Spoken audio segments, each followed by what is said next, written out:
wage is the most polite form of economic violence I've ever heard in my whole life. I can just stand by that. I can just stand by that. Because what is livable wage? Livable to who?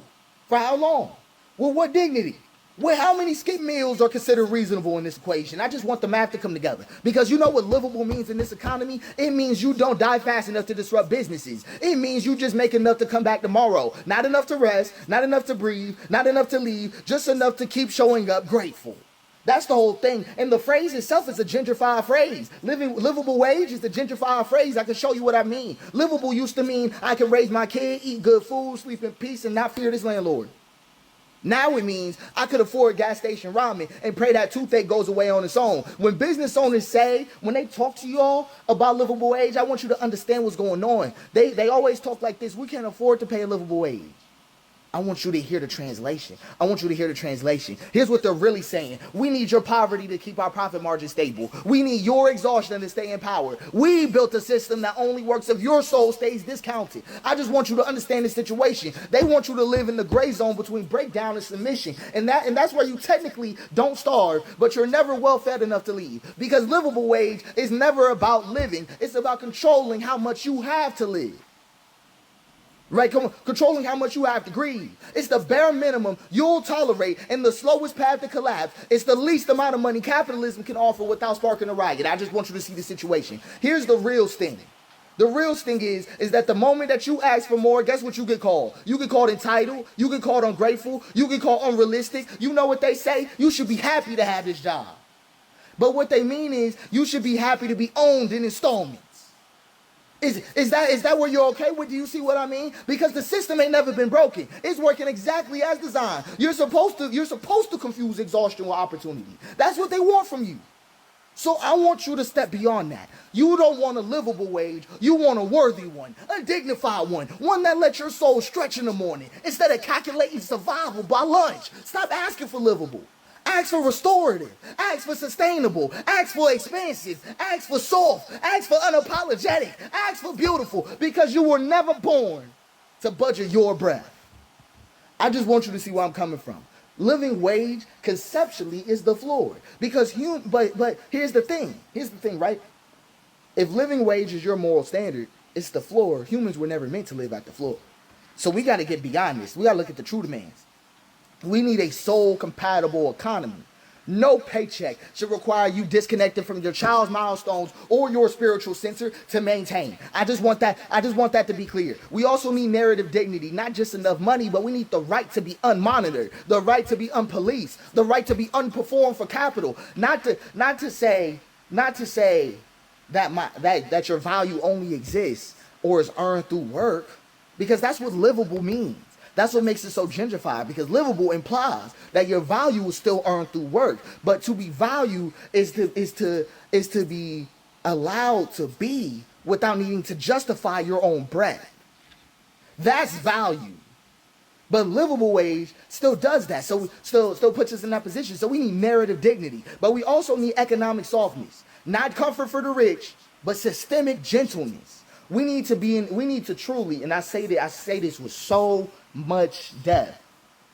We need to be able to put ourselves in a position, group wide, where we can make mistakes without it becoming a generational curse. Because what you want isn't just a livable wage. You want dignity. You want room to be able to fall, recover, and try again without the state anticipating your ruin. Communal infrastructure, not even founded in personal income, but shared systems that hold us, right? So think about something like this. Because the world, livable wage, sometimes gets framed through this narrow line of sight where you just look at the world like through a lens of you versus the rent.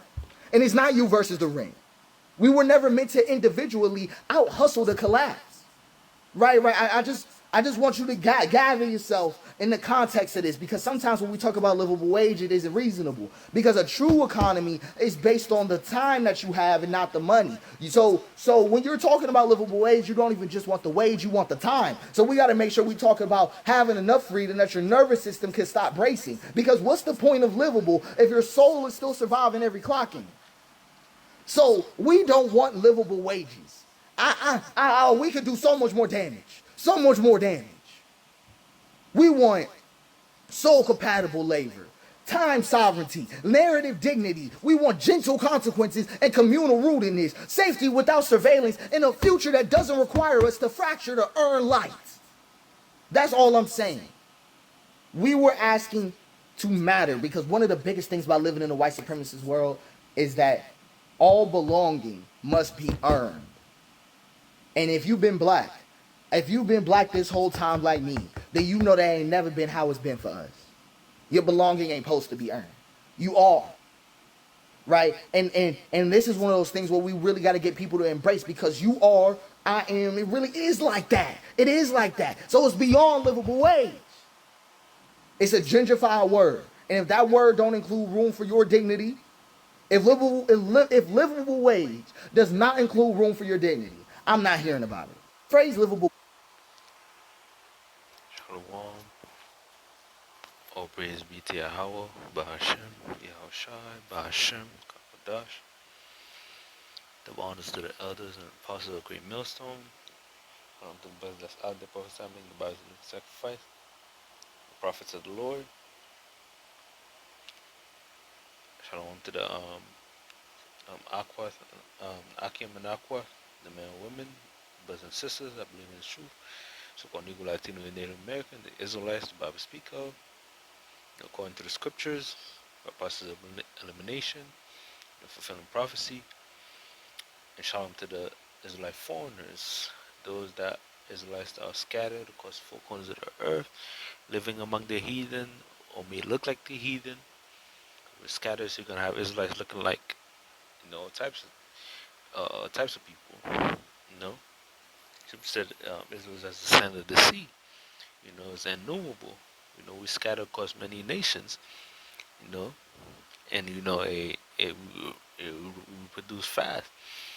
And sand, as a sand come in many shades and colors, different type of sand. So you're gonna have Israelites innumerable, looking like anyone in the sand, but the majority look like so-called Negro, Latino, Native American, the original. You know, but that's to say, it's on that video, and this place is the whole system. It's designed that way. Why? To keep you incentive to keep you at bay, to be to earn just enough, so you could keep the system running.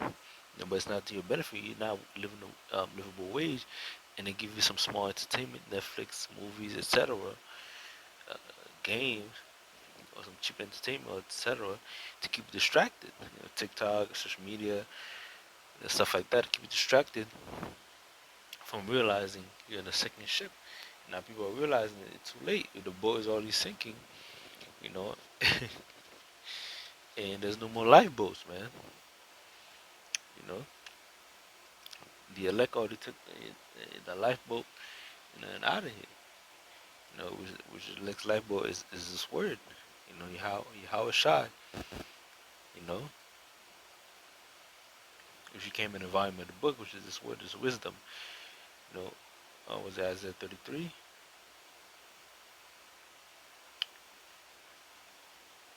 Wisdom and knowledge shall be established at times. Let me make sure I got it right.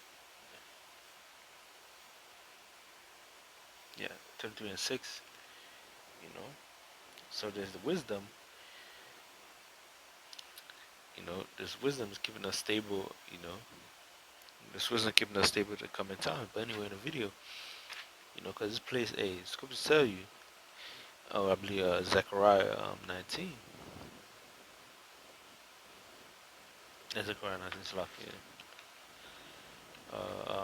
Micah 2 and 10. This place is not our rest. Micah 2 verse 10. Because we're not here, to prosper in the society. It doesn't mean that you can't earn your money, you can have a nice job, etc. No, it just means society is not made for the prosper. It's basically made. This whole country is a company. It's a consuming society, man. It needs consumers. It's not made for people to prosper. It's made to prosper by consumers. People buying stuff, spending money,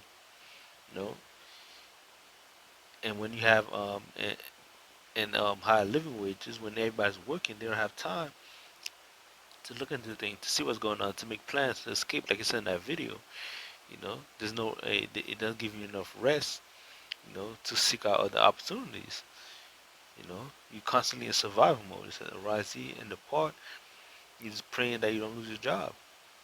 It says arise ye and depart, for this is not our rest, because it's a polluted. It shall destroy you even with a sword of destruction. Yeah, it's basically gonna destroy you mentally, physically, till you be destroyed. Because that space is set up, our salvation, which is the salvation in Scripture, is a kingdom of heaven, with the Israelites ruling, because when we're in power, after the nations, Isaiah 14:2, Revelation 13:10, after they go into captivity and they serve out their punishment, they're gonna be put back in their land.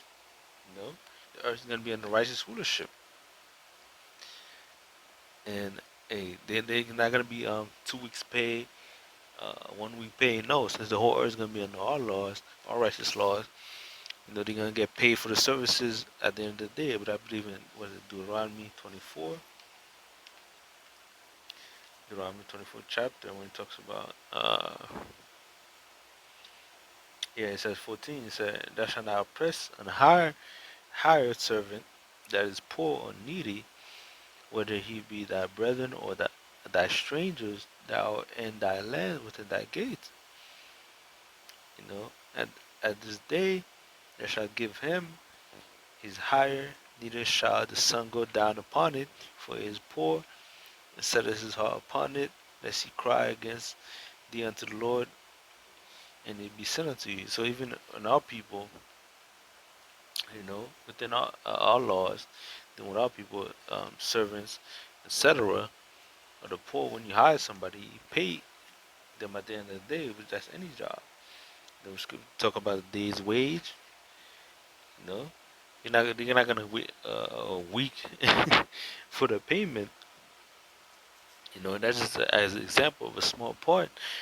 Because when we're about the whole earth is gonna renew nature, everything's gonna be you know refreshed. Was it Revelation 21:1, new heavens and new earth. Let me see. It's 21:1, yeah. A new heaven and a new earth, and the first heaven and first earth will pass away. So it's gonna be renewed, refreshed. Okay. Not the earth is gonna be destroyed, because Scripture said the earth abideth forever. So everything's gonna change. It's gonna change from physically and mentally and spiritually, how things are run. It's gonna be in a righteous vibration. Right now it's in a wicked vibration, and people, are mourning. Let's get that. That's why you have these people working, you know, just to survive. Not even no future plans. You can't even plan the future. It said Proverbs 29, and 2 said, when the righteous are in authority, the people rejoice. When we're meeting authority, when the kingdom of heaven is set up after the nations serve their captivity, people gonna rejoice, because we're gonna set this earth in righteous laws, under our laws. It said, but when the wicked bear rule, the people mourn. Yeah, they're getting taxed to hell. They're being debt slaves. You know, unfair wages, unlivable wages, surviving, tax money being exploited, uh, embezzled. You know, not using tax money. You work so hard to slave your way for to fix your cities, streets cracked. No free health care. Other countries have free health care. You know, a place that's so claim to be. Right now, multiple countries are going full steam. Surpass the U.S. and the system in developed countries. You know, some countries even have free health care, for insurance, etc. To benefit, they use the tax money to benefit their citizens. But in America, in Babylon, you're not seeing that. Livable wage, that's a phrase, mostly, used in Babylon, man. for the slaves. Cause hey, let's be honest, you're a slave. You know, either you sacrifice your time or your livelihood, or both. You know, the both is like, sacrifice your time, meaning you have a decent job, a good job, but you barely have time for yourself. Sacrificing your money that you don't have a good job, you know, you barely scraping by, and sacrificing both, you don't have a job and money, so you're working hours for nothing. We should scripture talk about that. Was in Haggai 1:16, 15 or 6. He said, "Ye have sown much and bring in so little. You eat, but ye have not enough. Verse 6 say, you drink, but ye are not filled with drink. You clothed, but there is none warm. And he that earneth wages to put into a bag with holes. Yeah, he put that into your paycheck and deposited. All these taxes, hidden fees, hidden costs, all to get sucked out of it. They gotta you gotta pay rent, you gotta pay phone bill, because you need to stay in contact with your job. You gotta pay gas, you gotta pay car note, etc. All the money you work hard for, you can't even enjoy it. It's barely you gotta go groceries, barely enough money for necessities and the things you need to go to work. Because this whole system, is wicked, man. Because the earth is in the wicked vibration. You saw Edom, Job 9:24. The earth is given to the hand of the wicked. But many in Babylon is hidden in terms of society, modern society. Which modern society in Babylon is slavery. He says, "Arise, ye and depart." This is not our rest. Talking about our people, especially depart. Hey, don't think this place is a vacation for these polluted. Which I got that before, but when we reiterated, because hey, we're not supposed to trust in oppression. This place is not made for us. You know, just like in the video it says, which is true.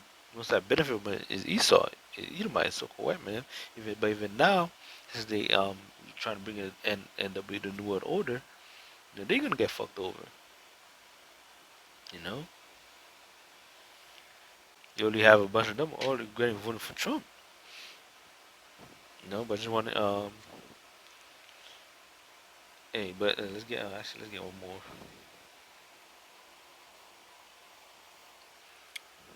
Yeah, as in 10 and 1, it said, "Woe unto them that devise, woe unto them that decree unrighteous decrees and right grievousness, which they have prescribed, certain laws, the wage laws, the whole system, how it's set up, as a trap, you know, uh, creating debt slaves. If you want to be successful, if you want to be a surgeon or make a lot of money, you gotta be $1 million in debt. You're paying that loan, you might not even pay it till you die. If you want to live your life without paying it, you know, you want to take big chunks out, and you might get through it. If you want to pay, you want to live your life, you might not even get to. Depends. Some people more than $1 million, over $1 million. I seen, you know, on TikTok, somebody, he's like, he's 1,250,000 something in debt. I forgot what job was it, something similar. He got to pay all that. Might take him 30, 20 years. 20 years of saving, man. That is, living, making all that money. And people are greedy. Hey, they're not gonna live a minimalistic life. You gotta pay that loan. The interest. This whole system is set up as a trap. Under the guise of livable wage. Which means survive. And now it's barely survivable wage. You gotta have two jobs. But with that, just wanted to get that quick lesson. Shalom.